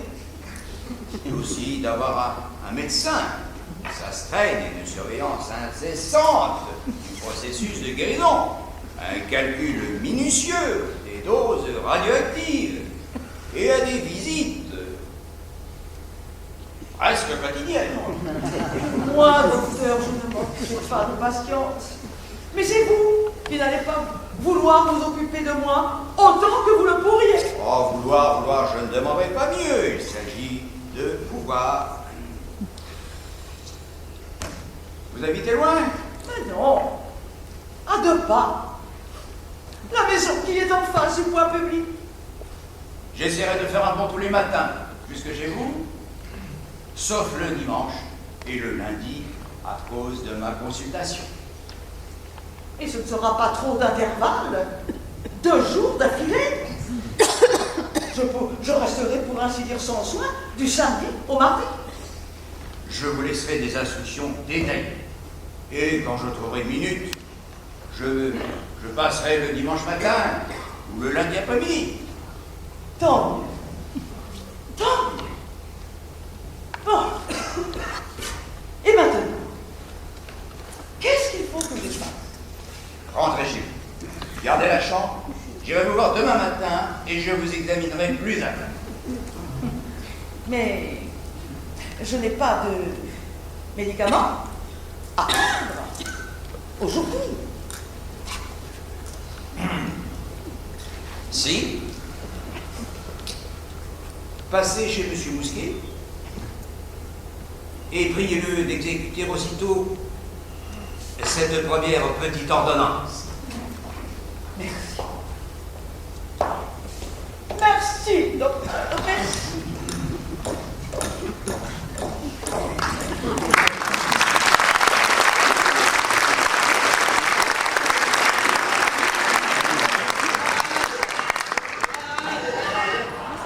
Qu'est-ce que tout ce monde? Vous avez annoncé que la consultation gratuite cessait à 11h30? Je vous prie, docteur, n'hésite pas à rester. Veulent rester. Bon, faites entrer la première personne. Oh, non. Vous n'allez pas passer ensemble. Non. Je ne puis pas vous recevoir tous les deux à la fois. Choisissez. D'abord, il me semble que je ne vous ai pas vu tantôt. Il y a des gens avant vous. Et nous nous aider leur commun, demandez-le. Et nous deux, on va toujours ensemble, on fait la paix. Allez. Fermez la porte. Bon, vous, déshabillez-vous. Et vous, asseyez-vous là-bas.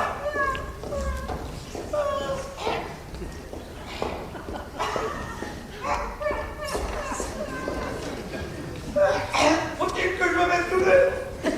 Prenez encore votre chemise.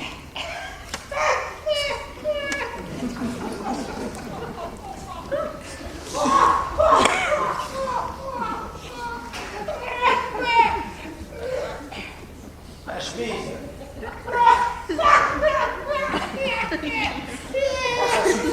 Ça suffit.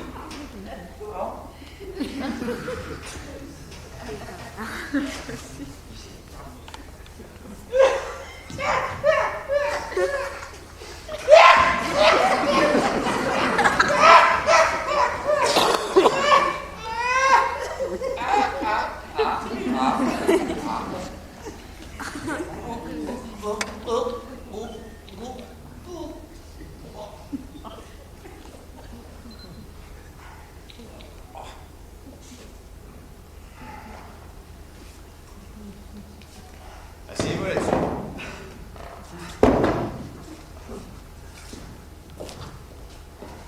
Vous m'aidez.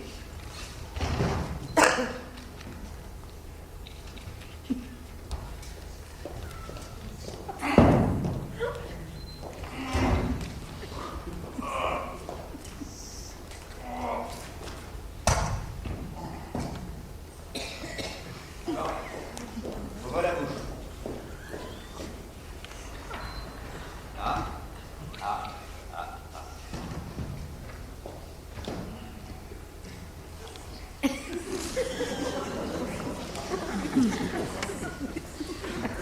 Ouvrez la bouche. Ouvrez la bouche.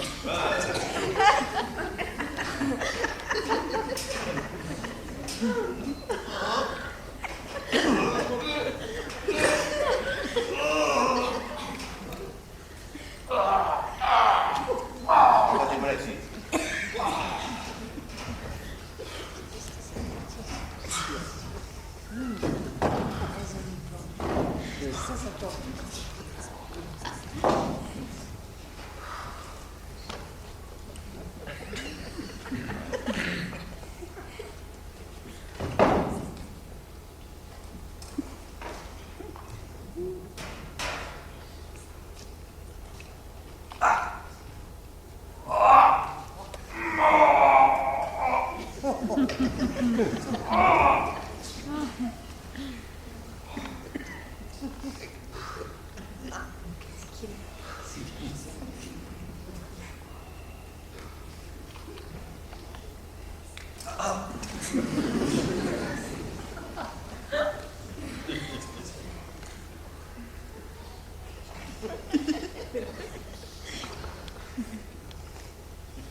Genoux.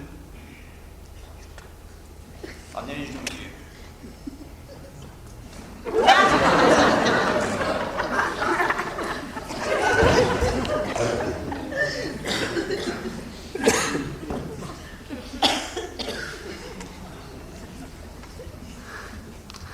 Allongez le bras, fermez le poing, détendez-vous.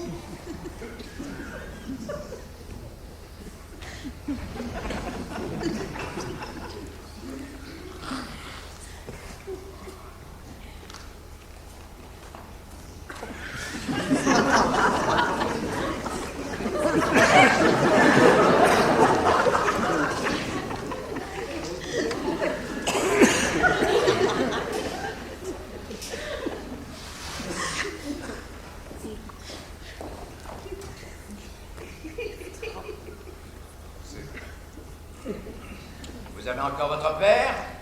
Non. Il est mort. Il est mort. De mort subite? Oui. C'est ça. Ne pas être trop vieux, hein?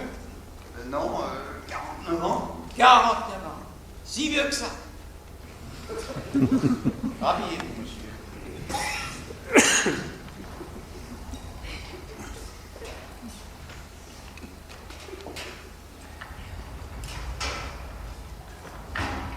Je vais vous montrer dans quel état sont vos principaux organes.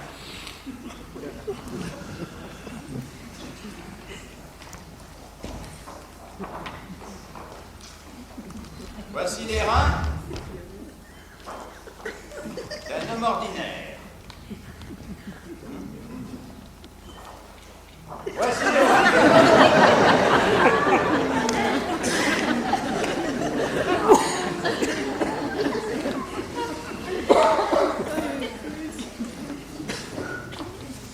Voici votre foie. Oh.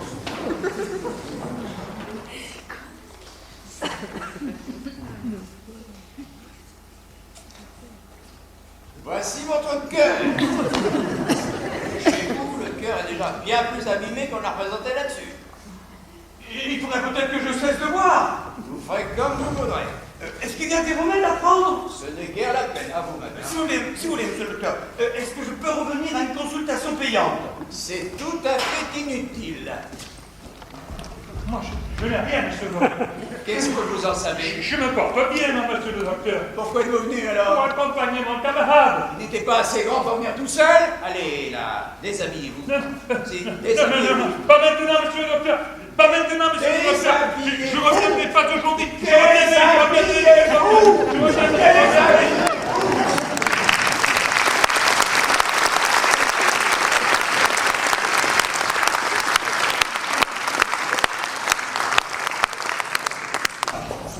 À qui sont ces bagages?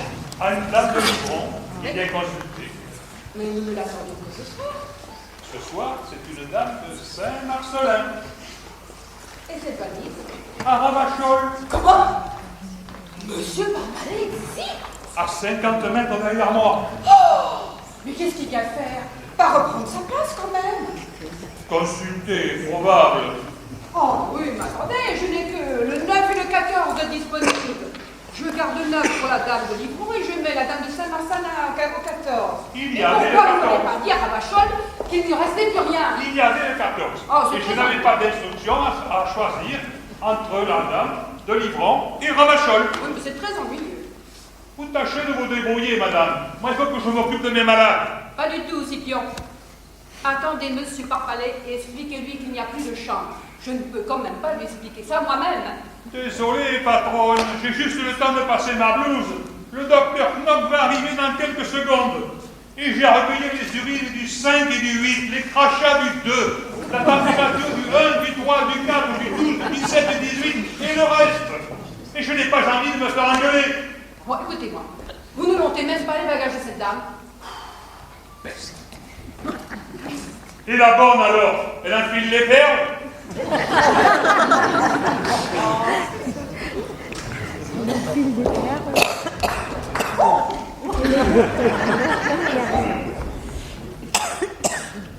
Il n'y a personne. Madame Rémy. Scipion. Ah, là, toujours toujours ma valise. Pion. Monsieur, vous demandez. Et je voudrais voir ma patronne.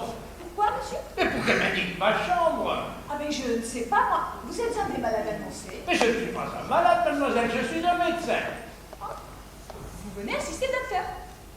Ah, le fait est qu'il en aurait besoin. Mais comment, mademoiselle, vous ne me connaissez pas? Ah, non, pas du tout. Le docteur Parpalais. Et j'étais, il y a 3 mois encore, le médecin de Saint-Maurice. Sans doute êtes-vous pas du pays. Eh bien, si, mais je ne savais pas qu'il y avait eu un médecin ici avant le docteur Knock. Bon, eh bien, écoutez, vous m'excuserez, monsieur, la patronne va certainement venir. Il faut que je termine la stérilisation de mes théories. Monsieur.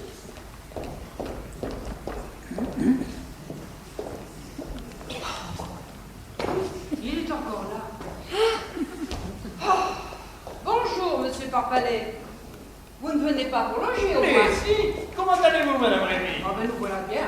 Je n'ai plus de chambre. C'est donc jour de foire aujourd'hui? Non, jour ordinaire. Et toutes vos chambres sont occupées un jour ordinaire? Et Oui. qu'est-ce que tout ce monde-là? Des malades. Des malades. Oui, des gens qui suivent un traitement. Mais tout sortes. Pourquoi loge-t-il ici? Parce qu'il n'y a pas d'autre hôtel à Saint-Maurice. Et d'ailleurs, ils ne sont pas si à plaindre que cela chez nous. En attendant notre nouvelle installation, ils reçoivent tous les soins sur place. Et toutes les règles d'hygiène modernes sont observées. Mais d'où sortent-ils? Les malades? Oh, depuis quelque temps, ils en viennent un peu partout. Au début, c'était des gens de passage. Je ne comprends pas. Mais oui, des voyageurs qui se trouvaient à Saint-Maurice pour leurs affaires. Ils entendaient parler du docteur Knock dans le pays, et à tout hasard, ils allaient le consulter. Évidemment, sans bien se rendre compte de leur état, ils avaient quand même le pressentiment de quelque chose. Mais si leur bonne chance ne les avait pas conduits à Saint-Maurice, plus d'un serait mort à l'heure qu'il est. Pourquoi serait-il mort? Comme ils ne se doutaient de rien, ils auraient continué à boire, à manger, à faire ça en toute imprudence. Et tous ces gens-là sont restés ici. Oui, en revenant de chez le docteur, ils se dépêchaient de se mettre au lit et commençaient à suivre le traitement. Ah, aujourd'hui, c'était déjà plus pareil. Les personnes que nous recevons ont entrepris le voyage exprès. L'ennui, c'est que nous manquons de place. Mais nous allons faire construire. C'est extraordinaire. En effet, cela vous semble extraordinaire à vous, monsieur Parpalais. Ah, s'il fallait que vous meniez la vie du docteur Knock, je crois que vous crieriez grâce. Mais quelle vie mène-t-il donc? Une vie de forçat. Dès qu'il est levé, c'est pour courir à ses visites. Il passe à l'hôtel à 10h, d'ailleurs, vous le verrez dans 5 minutes. Puis les consultations chez lui, et à nouveau les visites jusqu'au bout du canton. Ah, je sais bien qu'il a son automobile, une belle voiture neuve qui conduit à fond de train. Mais vous savez, je suis sûre qu'il lui arrive plus d'une fois de déjeuner d'un sandwich. C'est exactement mon cas à Lyon. Ah bon, ici pourtant vous aviez su vous faire une petite vie tranquille. Ah, vous vous rappelez vos parties de billard dans l'estaminet? Ah, il faut croire que de mon temps, les gens se portaient mieux. Non, ne dites pas cela, monsieur Parpalais. Les gens n'avaient pas l'idée de se soigner. C'est tout différent. Mais les choses ont changé. Dieu merci. Enfin, si ces gens en ont assez d'être malades, et s'ils veulent s'offrir le luxe de se soigner, ils auraient tort de se gêner. De toute façon, c'est tout bénéfice pour le médecin, non? En tout cas, personne ne vous laissera dire que le docteur Knock est intéressé. C'est lui qui a créé les consultations gratuites que nous n'avons jamais connues ici. Et pour les visites, il fait payer uniquement les personnes qui en ont les moyens. Avouez qu'autrement ce serait malheureux. Mais il n'accepte rien des indigents. On le voit traverser tout le canton, dépenser 10 francs d'essence et s'arrêter avec sa belle voiture devant l'accueil d'une pauvre vieille qui n'a même pas un fromage de chèvre à lui donner. Ah, il ne faut pas insinuer non plus qu'il qui découvrent des maladies à des gens qui n'en ont pas. Moi, la première, je me suis fait peut-être examiner 10 fois depuis qu'il vient à l'hôtel quotidiennement. À chaque fois, il s'y est prêté avec la même patience, m'auscultant des pieds à la tête avec tous ses instruments et y perdant un bon quart d'heure. Oh, il m'a toujours dit que je n'avais rien, que je ne devais pas me tourmenter, que je n'avais qu'à bien manger et bien boire. Pas question de lui faire accepter un centime. Oh, oui. La même chose pour M. Bernard, l'instituteur, qui s'était mis dans la tête qu'il était porteur de germes et qu'il n'en vivait plus. Eh bien, pour le rassurer, le docteur Knock a été jusqu'à lui analyser 3 fois ses excréments. Ah, ben tiens, d'ailleurs, voici M. Mousquet qui vient faire une prise de sang 15 avec le docteur. Vous pourrez causer ensemble. Allez, donnez-moi tout de même votre valise. Hein. Je vais essayer de vous trouver un coin. Merci.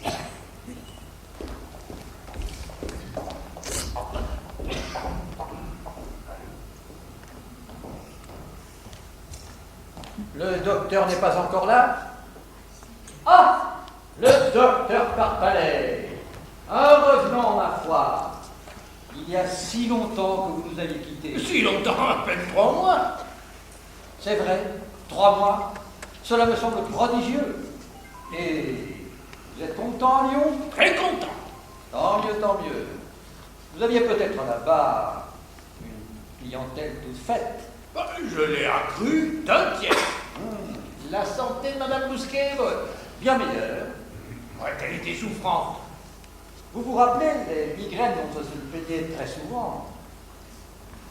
Vous n'y aviez d'ailleurs attaché pas tellement d'importance. Le docteur Knock a diagnostiqué aussitôt une insuffisance des sécrétions ovariennes et prescrit un traitement opothérapique qui a fait merveille. Ah, et elle ne souffre plus. De ses anciennes migraines, plus du tout. Les douleurs de tête qui lui arrivent encore d'éprouver proviennent uniquement du surmenage et n'ont rien que de naturel. Car nous sommes terriblement surmenés. Je vais prendre l'assistant.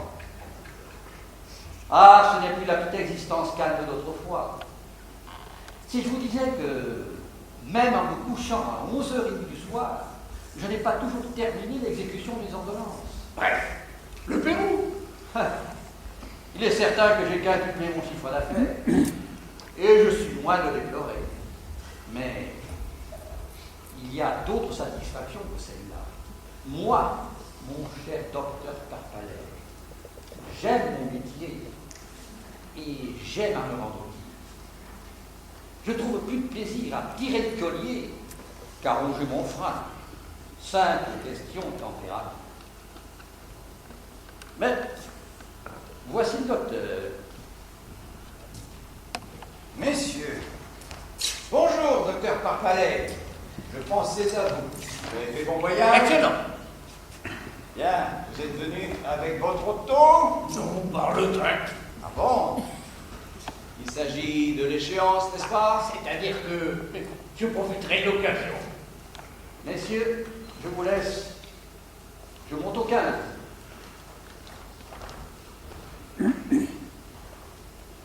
Vous ne m'accuserez plus de nous avoir roulé. L'intention y était bien, mon cher confrère. Ah, vous ne direz pas que je vous ai cédé le poste et que le poste valait quelque chose. Oh, vous auriez pu rester, hein. Nous nous serions à peine gênés l'un l'autre. Monsieur Mousquet vous a parlé de nos premiers résultats. On m'en a parlé. À titre tout à fait confidentiel, je puis vous communiquer quelques-uns de mes graphiques. Vous les rapprocherez sans peine de notre conversation d'il y a 3 mois. Les consultations d'abord. Cette courbe exprime les chiffres hebdomadaires. Nous partons de votre chiffre à vous, que j'ignorais, mais que j'ai fixé approximativement à 5. 5 consultations par semaine, dites le double. Hardiment, mon cher confrère. Soit, voici mes chiffres à moi. Bien entendu, je ne compte pas les consultations gratuites du lundi. Mi-octobre, 37. Fin octobre, 90. Fin novembre, 128. Fin décembre, je n'ai pas encore fait le relevé, mais nous dépasserons 150. D'ailleurs, faute de temps, je dois désormais sacrifier la courbe des consultations à celle des traitements.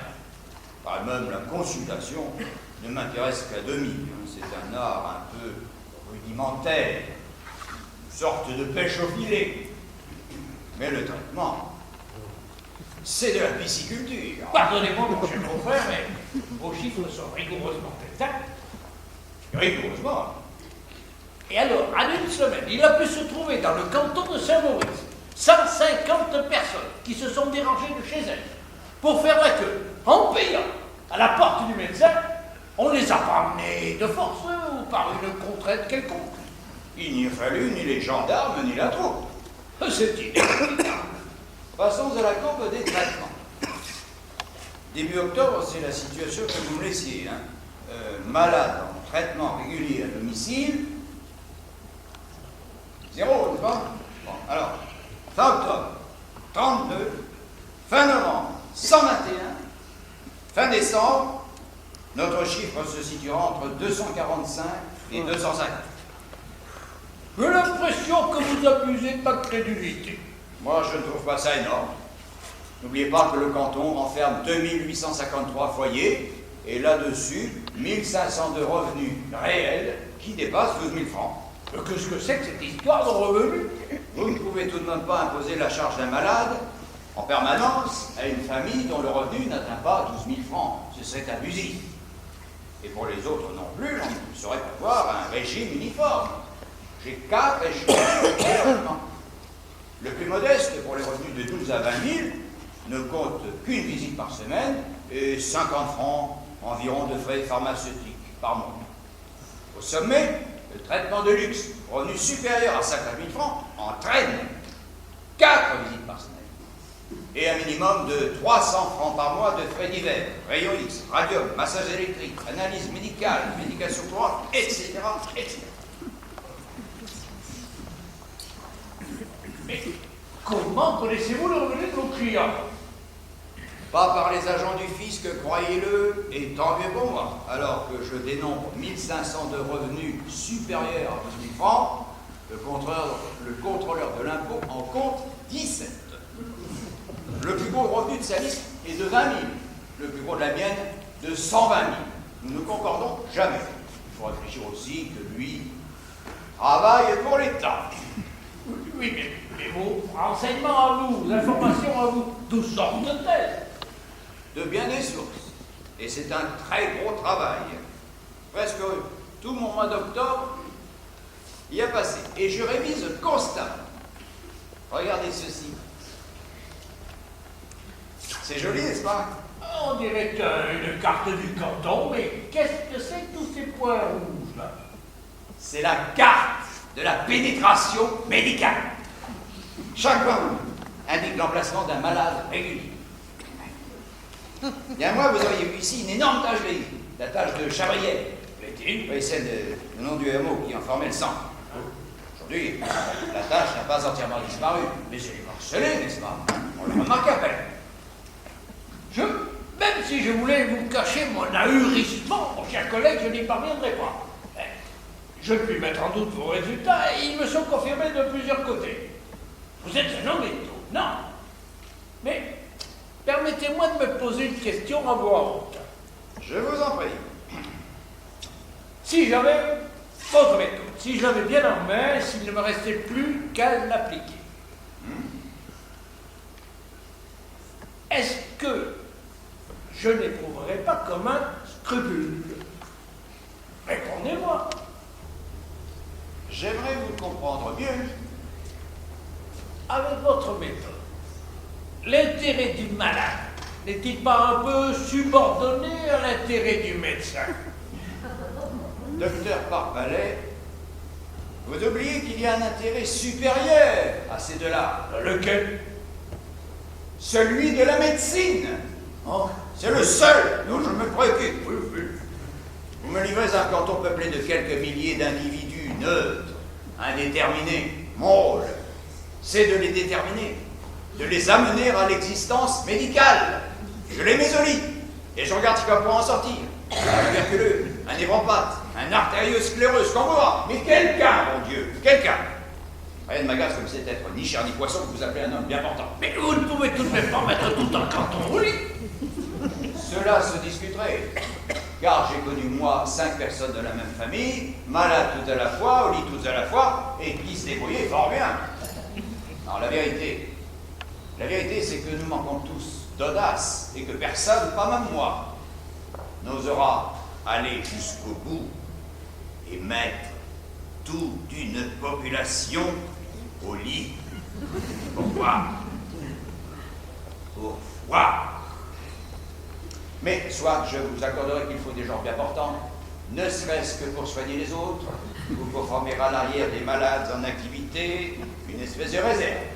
Ce que je n'aime pas, c'est que la santé prenne des airs de provocation, car là, vous avouerez que c'est excessif. Nous fermons les yeux sur un certain nombre de cas. Nous laissons à un certain nombre de gens leur masque de prospérité. Mais s'ils viennent ici se pavaner devant nous et nous faire la nique, je me fâche. C'est arrivé ici pour monsieur Raffalin. Ah oui, le colosse. Celui qui se vante de lire sa belle-mère à bras tendus. Oui, il m'a défié près de 3 mois. Mais ça y est, il est au lit. Ces vantardismes commencent à affaiblir l'esprit médical de la population. Mais il subsiste pourtant une certaine difficulté. Laquelle, docteur Papalet? Si l'on généralise l'application de votre méthode, est-ce que cela n'amène pas un certain ralentissement des autres activités sociales?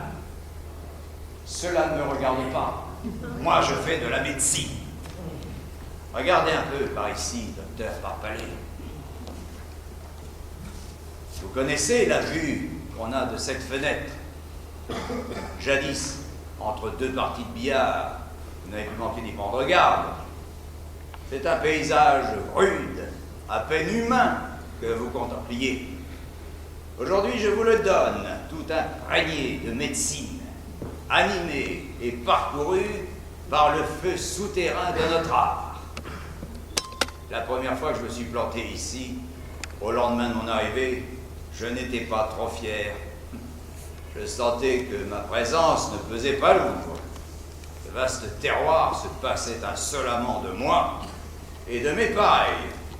Mais maintenant, j'ai autant d'aise à me trouver ici qu'à son clavier, l'organiste des grandes ordres. Dans 250 de ces maisons, il y a 250 chambres où quelqu'un confesse la médecine, 250 lits où un corps étendu témoigne que la vie a un sens, et grâce à moi, un sens médical. La nuit, c'est encore plus beau, car il y a les lumières, et presque toutes les lumières sont à moi. Les non-malades dorment dans les ténèbres, ils sont supprimés. Mais les malades ont gardé leur veilleuse ou leur lampe. Tout ce qui reste en marche de la médecine, la nuit m'en débarrasse, m'en dérobe l'agacement et le défi. Le canton fait place à une sorte de firmament dont je suis le créateur continuel. Et je ne vous parle pas des cloches. Songez que pour tout ce monde, leur principal office est de rappeler mes prescriptions, quelles sont la voix de mes ordonnances.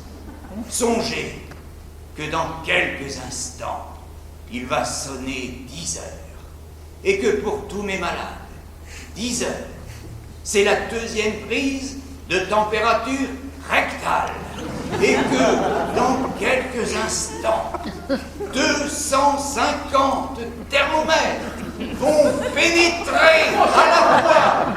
Mon frère confrère, j'ai quelque chose à vous proposer. Ben, un homme comme vous n'est pas à son aise dans un chef-lieu à sa place, dans un chef-lieu de canton. Il lui faut la grande ville. Je l'aurai tôt ou tard. Vous avez une situation à m'indiquer? Et puis la mienne. Je vous la donne. Je ne peux pas mieux vous prouver. Mon admiration. Oui. Et vous? Qu'est-ce que vous deviendriez? Je me contenterai à nouveau de Saint-Maurice. Oui.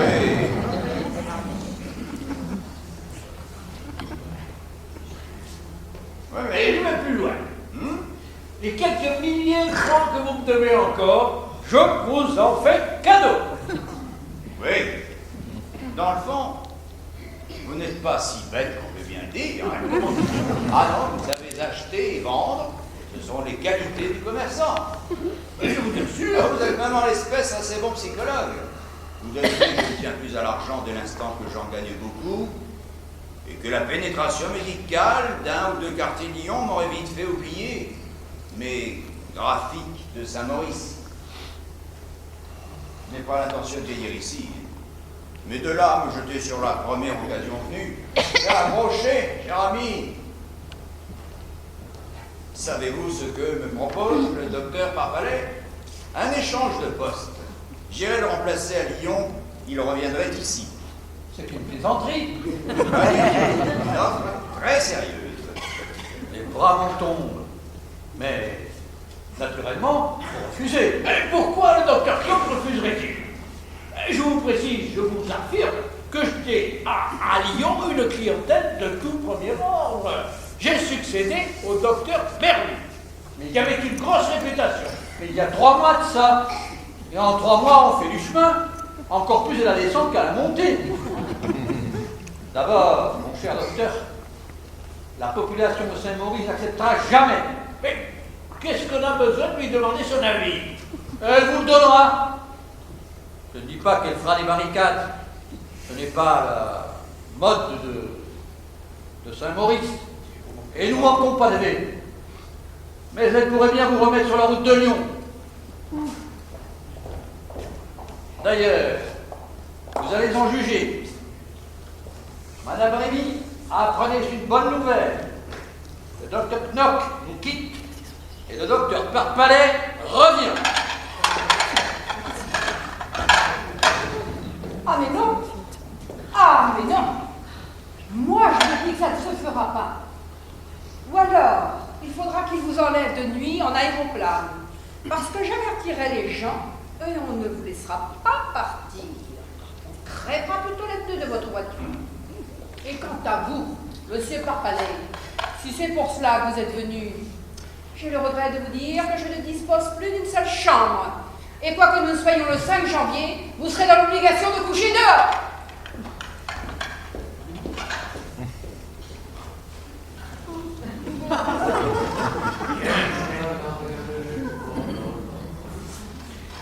L'attitude de ces gens à l'égard d'un homme qui leur a consacré 25 ans de sa vie est un scandale, puisqu'il ne reste plus de place à Saint-Maurice que pour le charlatanisme. Je préfère gagner mon pain honnêtement, à Lyon, honnêtement et d'ailleurs largement. Si j'ai songé à l'instant à reprendre mon ancien poste, c'est à cause de la santé de ma femme, qui ne s'habitue pas à l'air de la grande ville. Docteur Knock, nous réglerons nos affaires dès que possible. Je repars ce soir. Vous ne nous ferez pas cet affront, mon cher confrère. Madame Rémy, dans la surprise, une nouvelle, d'ailleurs inexacte, et dans la crainte où l'été de laisser tomber ses assiettes n'a pu garder le contrôle de son langage. Ses paroles ont dépassé sa pensée. Vous voyez, maintenant que sa vaisselle est en sécurité, Madame Rémy a retrouvé sa bienveillance naturelle. Et ses yeux n'expriment plus que la gratitude que partage toute la population de Saint-Maurice pour vos 25 années d'apostolat silencieux. Sûrement, monsieur Parpalais a toujours été un très brave homme et il tenait sa place aussi bien qu'un autre tant que nous pouvions nous passer de médecins. Ce n'était tant mieux que lorsqu'il y avait une épidémie, car vous ne me direz pas qu'un vrai médecin aurait laissé mourir tout ce monde au temps de la grippe espagnole. Un vrai médecin? Mais quelle chose faut-il s'entendre dire? Parce que vous croyez, Madame Rémy, qu'un vrai médecin est capable de combattre une épidémie mondiale? Attendez la prochaine, et vous verrez si le docteur Knock s'en tire mieux que moi. Le docteur Knock! Ah, écoutez, monsieur Parpalais, je ne discuterai pas d'automobile avec vous, parce que je n'y entends rien. Mais je commence à savoir ce qu'est un malade. Eh bien, je puis vous dire que dans une population où tous les gens chétifs sont déjà au lit, on l'attend de pied ferme notre épidémie mondiale. Ce qu'il y a de terrible, comme l'expliquait l'autre jour M. Bernard à la conférence, c'est un coup de tonnerre dans un ciel bleu. Ne nous égarons pas dans des querelles d'école. Madame Rémy et le docteur Parpalais peuvent différer de conception et garder néanmoins les rapports les plus courtois. Vous avez bien une chambre pour le malade. Mais non, je n'en ai pas. Vous savez bien que nous arrivons à peine à loger les malades. Si un malade se présentait, je réussirais peut-être à le caser en faisant l'impossible, parce que c'est mon devoir. Et si je vous disais que le docteur n'est pas en état de repartir cet après-midi, que médicalement parlant, un repos d'une journée au moins lui est nécessaire. Ce serait autre chose. Mais M. Parpalais n'est pas venu consulter. Serait-il venu consulter que la discrétion professionnelle m'empêcherait peut-être de le déclarer publiquement? Mais qu'allez-vous chercher l'argent repart ce soir, puis voilà tout. Mon cher confrère, je vous parle très sérieusement. Un repos de 24 heures vous est indispensable. Je déconseille le départ aujourd'hui. Le besoin, je m'y oppose. Bien. Je ne savais pas. Monsieur Parpalais aura lit, vous pouvez être tranquille. Faudra-t-il prendre sa température? Je vous propose cela tout à l'heure. Bien, docteur. Je vous laisse, messieurs. J'ai cassé une aiguille et je vais en prendre une autre à la pharmacie. Dites donc, c'est une plaisanterie. Je vous remercie de toute façon. J'avoue que ça ne m'amusait pas de recommencer ce soir 8 heures de voyage. Je n'ai plus 20 ans. Je m'en aperçois. C'est admirable comme vous gardez votre sérieux. Tout à l'heure, quand vous m'avez dit que j'avais besoin d'une journée de repos, c'était une plaisanterie et je connais les ficelles du métier. Mais vous aviez un œil, on va dire ça, un air, on va dire ça, et un œil. C'était comme si vous m'aviez scruté jusqu'au fond des organes. C'est très fort. Que voulez-vous? Cela se fait un peu malgré moi. Dès que je suis en présence de quelqu'un, je ne puis pas empêcher qu'un diagnostic s'ébauche en moi, même si c'est parfaitement inutile et hors de propos. À ce point que depuis quelque temps, j'évite de me regarder dans la glace. Un diagnostic, mais que voulez-vous dire, un diagnostic de fantaisie ou bien? Comment fantaisie? Je vous dis que malgré moi, dès que je croise un visage, mon regard se jette, sans même que j'y pense, sur un tas de petits signes imperceptibles. La peau, la sclérotique, les pupilles, les capillaires, l'allure du souffle, le poil, que sais-je encore. Et mon appareil à construire des diagnostics fonctionne tout seul. Il faudra que je me surveille, car cela devient idiot. C'est que, permettez si j'insiste d'une manière un peu ridicule, c'est que j'ai mes raisons. Tout à l'heure, quand on m'avait dit qu'une journée de repos m'était indispensable, était-ce par simple jeu ou bien? Encore une fois, si j'insiste, c'est que ça correspond à certaines observations que j'ai pu faire sur moi-même depuis quelque temps. Et ne serait-ce que d'un point de vue théorique, je serais curieux de savoir si mes propres observations coïncident avec l'espèce de diagnostic automatique dont vous me parlez. Mon cher confrère, laissons cela pour l'instant. 10 heures sonnent, il faut que je fasse ma tournée. Nous déjeunons ensemble, si vous voulez bien me donner cette marque d'amitié. Pour ce qui est de votre état de santé et des décisions qu'il comporte peut-être, c'est dans mon cabinet cet après-midi que nous en parlerons plus à loisir.